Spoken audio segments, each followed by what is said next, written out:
Hey guys, here are our top 6 Media Studies GCSE tips for you.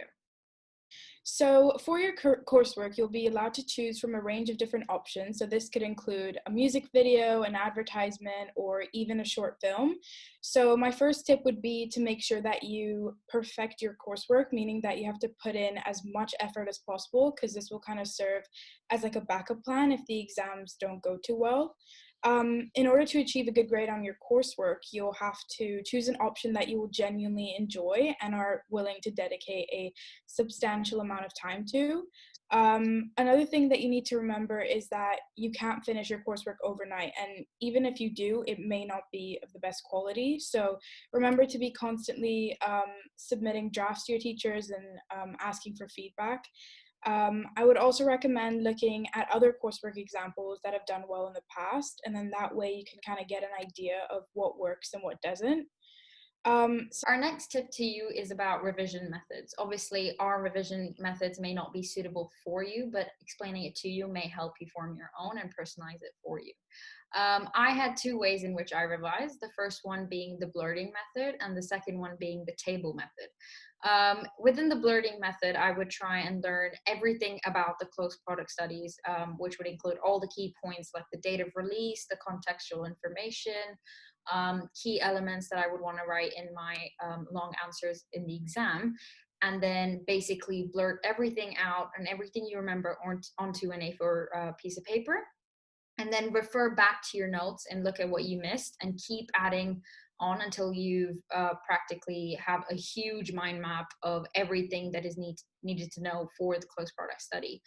And a few examples of these type of blurting sheets are attached below. The second type of revision method is the table method, where you just create tables that are personalized to each of the media theories that you learn within your course.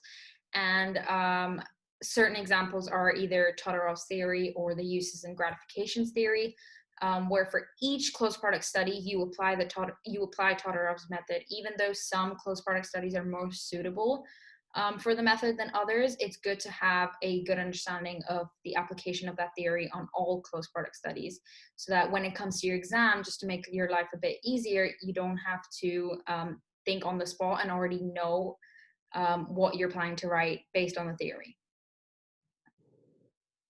Okay, so our next top tip is to know your theories really well, because knowing your close product studies thoroughly is obviously extremely important. However, knowing your media theories also is equally important, because in your coursework, a big part of what is going to be assessed is your application and understanding of the theoretical framework. As well as that, it's very possible that on your written exams, they're going to test your knowledge on any theory, and also expect you to implement your understanding of them in your extended responses where you analyze the close product studies. Our next tip to you is about structuring your answers. It's very important that you have a pre-planned structure that can be applied to all of your answers, no matter the subject of the question or the amount of marks it's worth. Since the Media Studies GCSE is only an hour and 30 minutes and there are over 10 questions per paper, it is important that you enter the exam hall with an inclination of what you're going to write already. And the best way to do that is having a pre-planned structure, which ensures that you cover all the pointers on the mark scheme to secure the most marks possible. The pre-planned structure that I use may not work for you, but it may help you create your own. So the first thing I did was introduce your answer by writing about the contextual background of the close product study, which includes the social and cultural background, and then proceed to tackle the close product study, its target audience and its target market and the industry that it falls under, whether that be a radio or print advert, and then describe and evaluate the details of the close product study, which includes the composition, the lighting, the colors, the fonts, and each of their effects. And then this next part is the most important, where you apply at least one theory, but use the phrase the more the merrier, so 2 or more is better, and it will score you more marks, and then end by concluding all your ideas.